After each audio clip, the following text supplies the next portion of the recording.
Bonjour à tous et bienvenue dans Déclic, le podcast qui tente de décrypter Google Ads et plus généralement l'univers du SIA. Je suis Jérémy Lacoste, consultant SIA depuis plusieurs années et j'aurai le plaisir d'aborder plusieurs fois par mois une problématique search.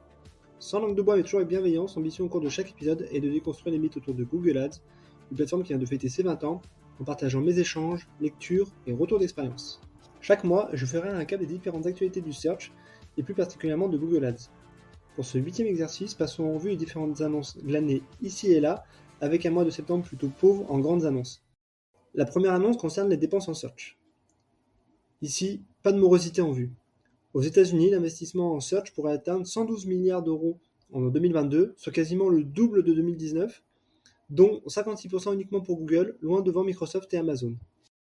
La deuxième annonce concerne le déploiement de la colonne configuration, à la fois au niveau campagne et au niveau ad group, et qui permet de faire une sorte d'hygiène de compte, en contrôlant rapidement les mots-clés refusés, les annonces refusées, les extensions légibles, ou encore l'efficacité des annonces.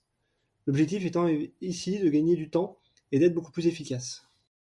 La troisième annonce concerne la mise à disposition de la stratégie ROS pour la partie app. Cela se basera notamment sur le rapport des conversions issu du SDK Firebase et il faudra naturellement transmettre les valeurs de conversion depuis les événements in-app. La quatrième annonce concerne la création automatique d'annonces RSA. En utilisant les landing pages, le site, les annonces textuelles ou encore les mots-clés, Google propose la création automatique d'annonces RSA. Évidemment, je vous recommande de désactiver cette fonctionnalité.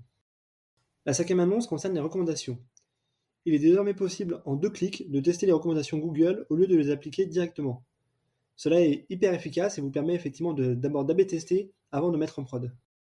La sixième annonce concerne le rebranding de la partie extension d'annonces qui s'appelle désormais Asset. Cela vise à rendre obligatoire la création des extensions au lancement de la campagne alors qu'avant c'était optionnel.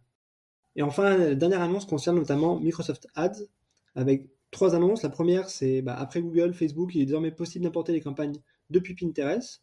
La deuxième annonce, c'est le test en mode bêta de la partie Performance Max avec un import des campagnes sous format Google Shopping Intelligence ou Local Ads. Et enfin, la troisième annonce concerne le lancement de formats type croisière. Voilà, cette 8e revue d'actu est terminée avec des dynamiques qui se poursuivent toujours autour de Performance Max, le module recommandation ou l'approche à la perf. D'ici là, prenez soin de vous et si vous me cherchez, vous savez me trouver, sur Google bien sûr. Allez, à la prochaine!